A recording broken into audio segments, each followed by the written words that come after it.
नमो भगवते वासुदेवाय नमः। नमस्कार भक्तजनों, आइए आज हम स्कंद पुराण में वर्णित कार्तिक मास महात्म्य के कार्तिक व्रत के पुण्य दान से एक राक्षसी के उद्धार को सुनते हैं।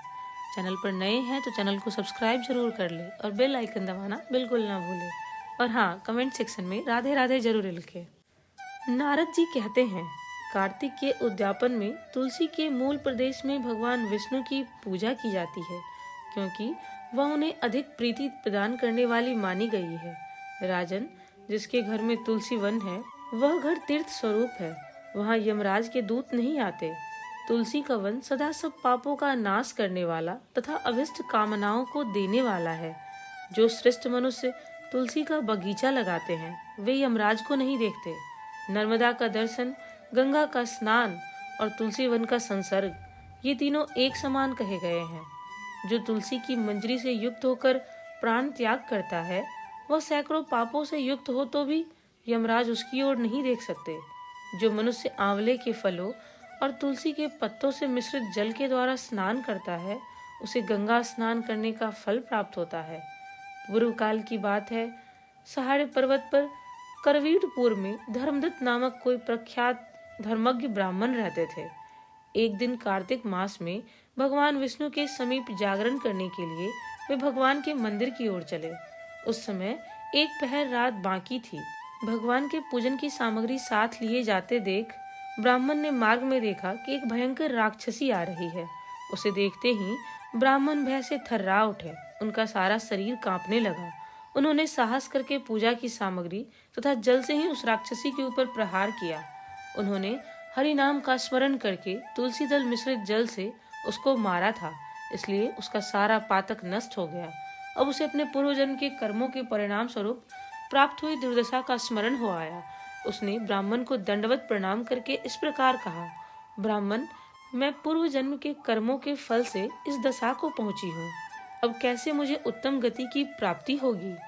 धर्मदत्त ने पूछा, किस कर्म के फल से तुम इस दशा को पहुंची हो? कहाँ की रहने वाली हो? तुम्हारा नाम क्या है और आचार व्यवहार क्या है? ये सारी बातें मुझे बताओ। कल्हा बोली, ब्राह्मण, मेरे पूर्व जन्म की बात है। सौराष्ट्र नगर में भिक्षु नाम के एक ब्राह्मण रहते थे। मैं उन्हीं की पत्नी थी। मेरा नाम कल्हा था और मैं बड़े क्रूर स्वभाव की स्त्री थी। मैंने वचन से भी कभी अपने पति का भला नहीं किया, उन्हें कभी मीठा भोजन नहीं परोसा, सदा अपने स्वामी को धोखा ही देती रही। मुझे कलह विशेष प्रिय था। इससे मेरे पति का मन मुझसे सदा उद्विग्न रहा करता था। अंतोतगत्वा उन्होंने दूसरी स्त्री से विवाह करने का निश्चय कर लिया। तब मैंने विष खाकर अपने प्राण त्याग दिए। फिर यमराज के दूत आए और मुझे बांधकर पीटते हुए यमलोक ले गए। वहाँ यमराज ने मुझे देखकर चित्रगुप्त से पूछा, चित्रगुप्त, देखो तो सही इसने कैसा कर्म किया है। जैसा इसका कर्म हो उसके अनुसार यह शुभ है या अशुभ प्राप्त करे। चित्रगुप्त ने कहा, इसका किया हुआ कोई भी शुभ कर्म नहीं है। ये स्वयं मिठाइयाँ उड़ाती थी और अपने स्वामी को उसमें से कुछ भी नहीं देती थी। इसने सदा अपने स्वामी से द्वेष किया है, इसलिए यह चमगादुरी होकर रहे तथा सदा कलह में रहे। यही इसकी प्रवृत्ति रही है। इसलिए यह विष्ठा भोजी शुक्र की योनि में रहे। जिस बर्तन में भोजन बनाया जाता है उसी में यह सदा अकेली खाया करती थी। अतः उसके दोष से यह अपनी ही संतान का भक्षण करने वाली बिल्ली हो। इसने अपने पति को निमित्त बनाकर आत्मघात किया है, इसलिए यह अत्यंत निंदनीय स्त्री प्रेत के शरीर में भी कुछ काल तक अकेली ही रहे। इसे यमदूतों द्वारा निर्जल प्रदेश में भेज देना चाहिए। वहाँ दीर्घ काल तक यह प्रेत के शरीर में निवास करे। उसके बाद यह पापनी शेष 3 योनियों का भी उपभोग करेगी। कल्हा कहती है, विप्रवर, मैं वही पापनी कल्हा हूँ। इस प्रेत शरीर में आए मुझे 500 वर्ष व्यतीत हो चुके हैं। मैं सदा भूख प्यास से पीड़ित रहा करती हूँ। एक बनिए के शरीर में प्रवेश करके मैं इस दक्षिण देश में कृष्णा और वेणी के संगम तक आई हूँ। ज्यों ही संगम तट तक पहुँची, त्यों ही भगवान शिव और विष्णु के पार्षदों ने मुझे बलपूर्वक उसके शरीर से दूर भगा दिया।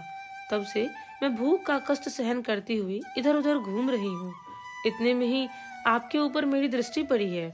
आपके हाथ से तुलसी मिश्रित जल का संसर्ग पाकर मेरे सब पाप नष्ट हो गए। द्विजश्रेष्ठ, अब आप ही कोई उपाय कीजिए। बताइए, मैं इस प्रेत शरीर से और भविष्य में होने वाली भयंकर 3 योनियों से किस प्रकार मुक्त हूँ? कलह का यह वचन सुनकर द्विज श्रेष्ठ धर्मदत्त ने बहुत समय तक सोच विचार करने के बाद कहा, तीर्थों में दान और व्रत आदि सत्कर्म करने से मनुष्य के पाप नष्ट हो जाते हैं, परंतु तू तो प्रेत के शरीर में है, अतः उन कर्मों की करने की अधिकारिणी नहीं है। इसीलिए मैंने जन्म से लेकर अब तक जो कार्तिक का व्रत किया है, उसके पुण्य का आधा भाग तुझे देता हूँ, तू उसी के सदगति में प्राप्त हो जा। यूं कहकर धर्मदत्त ने द्वादशाक्षर मंत्र का श्रवण कराते हुए तुलसी मिश्रित जल से ज्यों ही उसका अभिषेक किया, त्यों ही वह प्रेत योनि से मुक्त हो प्रज्वलित अग्निशिखा के समान तेजस्विनी और दिव्य रूप धारणी देवी हो गई और सौंदर्य में लक्ष्मी जी की समानता करने लगी। तदंतर उसने भूमि पर दंड की भांति गिरकर ब्राह्मण देवता को प्रणाम किया और हर्ष गदगद वाणी में कहा, द्विज श्रेष्ठ, आपके प्रसाद से आज मैं इस नरक से छुटकारा पा गई। मैं पाप के समुद्र में डूब रही थी, आप मेरे लिए नौका के समान हो गए। इस प्रकार ब्राह्मण से कह रही थी कि आकाश से एक दिव्य विमान उतरता दिखाई दिया। वह अत्यंत प्रकाशमान एवं विष्णु रूपधारी पार्षदों से युक्त था। विमान के द्वार पर चढ़े हुए पुण्यशील और सुशील ने उस देवी को उठाकर श्रेष्ठ विमान पर चढ़ा लिया। तब धर्मदत्त ने बड़े विस्मय के साथ उस विमान को देखा और विष्णु रूपधारी पार्षदों को देखकर साष्टांग प्रणाम किया। पुण्यशील और सुशील ने प्रणाम करके ब्राह्मण को उठाया और उसकी सराहना करते हुए कहा, द्विज श्रेष्ठ, तुम्हें साधुवाद है, क्योंकि तुम सदा भगवान विष्णु के भजन में तत्पर रहते हो, दीनों पर दया करते हो, सर्वज्ञ हो तथा भगवान विष्णु के व्रत का पालन करते हो। तुमने बचपन से लेकर अब तक जो कार्तिक व्रत का अनुष्ठान किया है, उसके आधे भाग का दान करने से तुम्हें दूना पुण्य प्राप्त हुआ है और इसके सैकड़ों जन्मों के पाप नष्ट हो गए हैं। अब यह वैकुंठ धाम में ले जाई जा रही है। तुम भी इस जन्म के अंत में अपनी दोनों स्त्रियों के साथ भगवान विष्णु के वैकुंठ धाम में जाओगे। धर्मदत्त, जिन्होंने तुम्हारे समान भक्तिपूर्वक भगवान विष्णु की आराधना की है, वे धन्य और कृत्य हैं। इस संसार में उन्हीं का जन्म सफल है। भली भांति आराधना करने पर भगवान विष्णु देहधारी प्राणियों को क्या नहीं देते हैं। उन्होंने ही उत्तानपाद के पुत्र को पूर्व काल में ध्रुपद पर स्थापित किया। उनके नामों का स्मरण करने मात्र से समस्त जीव सद्गति को प्राप्त होते हैं। पूर्व काल में ग्रहग्रस्त गजराज उन्हीं के नामों का स्मरण करने से मुक्त हुआ था। तुमने जन्म से ही लेकर जो भगवान विष्णु को संतुष्ट करने वाले व्रत का अनुष्ठान किया है, उससे बढ़कर न यज्ञ है, न दान है और न तीर्थ है। विप्रवर, तुम धन्य हो, क्योंकि तुमने जगत गुरु भगवान विष्णु को प्रसन्न करने वाला ऐसा व्रत किया है कि जिसके आधे भाग के फल को पाकर यह स्त्री हमारे साथ भगवान के लोक में जा रही है। बोलिए भगवान विष्णु की जय। धन्यवाद।